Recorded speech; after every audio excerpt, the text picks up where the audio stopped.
Hey traders, Julian here from J. Lewis Trading. I just wanted to touch on something so important. I got an email today and I had a conversation with a student and they weren't wrapping their mind around something very specific. And so we got into a long conversation about this and I just put it to them very quickly and they instantaneously got it.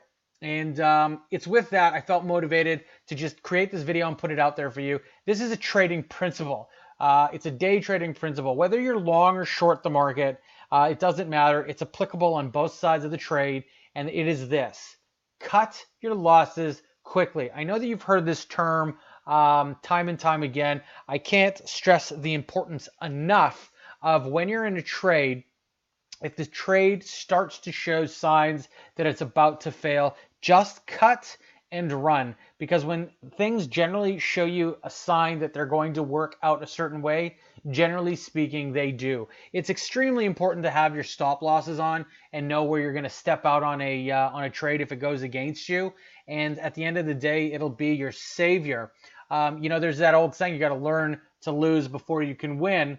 And having a stop loss is a prime example of that. It's of the utmost importance that you understand what you're trading and why you're trading, but you also have to understand that if your trade fails, because a lot of the times trades do fail, you have to cut and you have to run. I want to show you something extremely key in this point that I'm trying to make. This pattern right through here, this uptick and this pullback before breaking down, is what's called a flag. If you're a J. Lewis Trading Bootcamp member or you're a J. Lewis Trading Lifetime member, you have access to the flags course, and I go over this in detail rather. But you can see right through here, and flags are one of the things that I trade the most, flags and triangles.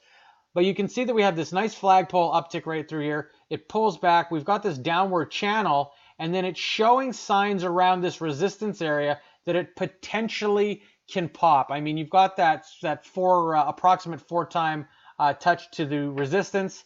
There was a general feel that it, quote unquote, should break out because it's a bullish flag.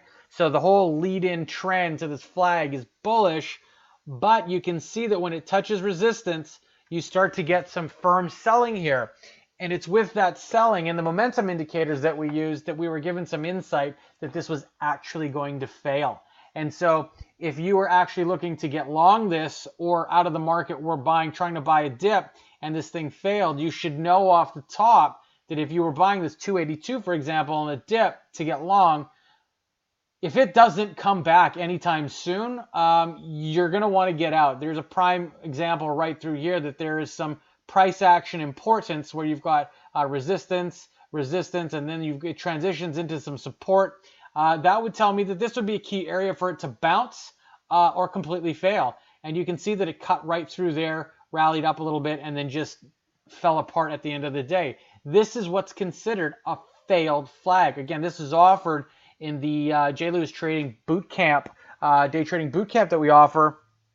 But the chief point here is that when you get into a position, again, lead-in trend, very bullish, creating a flag. Flags generally have a very high probability of success to the upside, being bullish.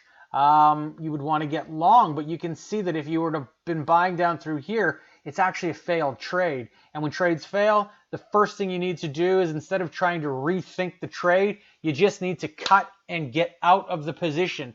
Just cut and take your losses and move on.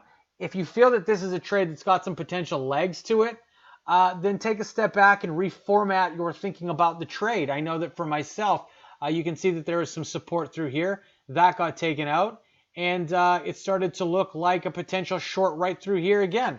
So, it's really about, if you get long in this particular type of situation and it fails, just cut and get out. Because at the end of the day, if you were to get long at 283 and not abide by any risk management, I mean, look at what happens. This thing comes off 50 cents.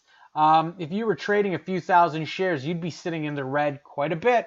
So remember, cut those losses, get out of your positions quickly. If a trade is showing signs of failure, then just get ready to bounce on the trade. If it actually fails, make sure your stop losses have your back. If you have any questions about this, email me at info@jlewistrading.com. Thanks so much for watching.